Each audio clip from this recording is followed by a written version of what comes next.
নমস্কার বন্ধুরা, ML education চ্যানেলে তোমাদেরকে স্বাগত জানাই।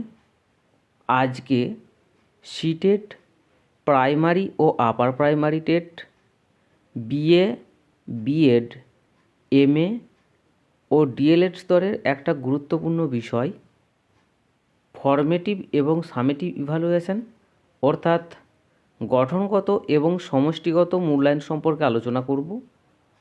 আর এরকমই গুরুত্বপূর্ণ ভিডিও পাওয়ার জন্য চ্যানেলটিকে সাবস্ক্রাইব করে দিও এবং ভিডিওটি ভালো লাগলে লাইক, শেয়ার এবং কমেন্ট করে দিও। দেখো, সবার প্রথমে আছে ফর্মেটিভ ইভ্যালুয়েশন। তো এই ফর্মেটিভ ইভ্যালুয়েশনকে বিভিন্ন নামে ডাকা যায়। একটা হচ্ছে গঠনগত মূল্যায়ন বা কর্ম চলাকালীন মূল্যায়ন। তো তোমরা ইংরেজি টার্মটা আগে ভালোভাবে মনে রাখবে, তার সাথে সাথে বাংলাটা মনে রাখবে। ঠিক আছে, তাহলে ফর্মেটিভ ইভ্যালুয়েশন বা গঠনগত মূল্যায়ন বা কর্ম চলাকালীন মূল্যায়ন। তাহলে ফর্মেটিভ ইভ্যালুয়েশন বা গঠনগত বা কর্ম চলাকালীন মূল্যায়ন কাকে বলে? কোনো কর্মসূচি চলাকালীন তার নীতি, উৎকর্ষতা এবং প্রত্যাশিত অগ্রগতি সঠিকভাবে হচ্ছে কিনা তা মূল্যায়িত করার প্রক্রিয়াই হলো গঠনগত মূল্যায়ন। শ্রেণীকক্ষে বিষয়বস্তু উপস্থাপন চলাকালীন যে ধরনের মূল্যায়ন হয় তাকেই গঠনগত মূল্যায়ন বলে। শ্রেণীকক্ষে শিক্ষাদানের সময় একটি বিষয়বস্তুকে ছোট ছোট অংশে ভাগ করে উপস্থাপন করা হয় এবং উপস্থাপন শেষে শিক্ষার্থীদের বোধগম্যতার স্তর যাচাই করবার জন্য অভিক্ষা বা পরীক্ষা নেওয়া হয়। এর মাধ্যমে শিক্ষার্থীদের দুর্বল দিকগুলি চিহ্নিত হয় এবং সংশোধনমূলক শিক্ষণের ব্যবস্থা করে তা দূর করার ব্যবস্থা করা হয়।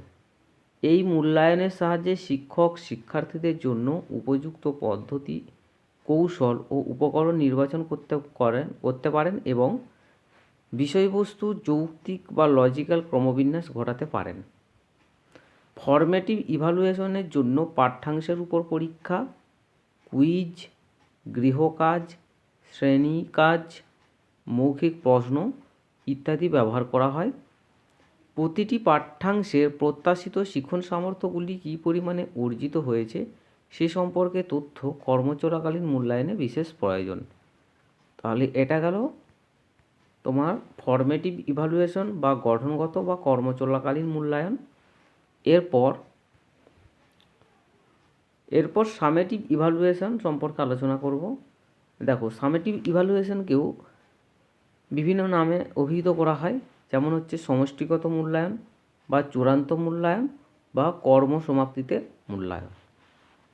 তো তোমরা এটার ক্ষেত্রেও ইংরেজি টার্মটা আগে মনে রাখবে, তার সাথে সাথে বাংলা টার্মগুলো মনে রাখবে। দেখো, সমষ্টিগত বা সামেটিভ মূল্যায়ন কাকে বলে? একটি নির্দিষ্ট কর্মসূচির শেষে শিক্ষণ উদ্দেশ্যগুলি কতটা অর্জিত হয়েছে সেই সম্পর্কে তথ্য সংগ্রহকে সমষ্টিগত মূল্যায়ন বলে। শিক্ষণ প্রক্রিয়ার সামগ্রিক ফলাফল এই ধরনের মূল্যায়ন থেকে পাওয়া যায়। শ্রেণীকক্ষে কোনো কোর্স সমাপ্তিতে এই ধরনের মূল্যায়ন কৌশল ব্যবহার করা হয়। একটি নির্দিষ্ট শ্রেণীতে একটি শিক্ষাবর্ষ শেষ হওয়ার পর পরবর্তী শ্রেণীতে শিক্ষার্থীরা উত্তীর্ণ হবে কি হবে না তা সমষ্টিগত মূল্যায়ন দ্বারা নির্ধারিত হয়। এই প্রকার মূল্যায়নে বহির্মূল্যায়ন, শিক্ষককৃত অভিক্ষা, রেটিং প্রভৃতি ব্যবহৃত হয়। মূল্যায়নের প্রধান উদ্দেশ্য গ্রেড নির্ধারণ হলেও কোর্স উদ্দেশ্যের যথার্থতা এবং পাঠদানের কার্যকারিতা সম্পর্কিত তথ্য সকল এর মাধ্যমে সংগ্রহ করা হয়। তো এই ছিল তোমাদের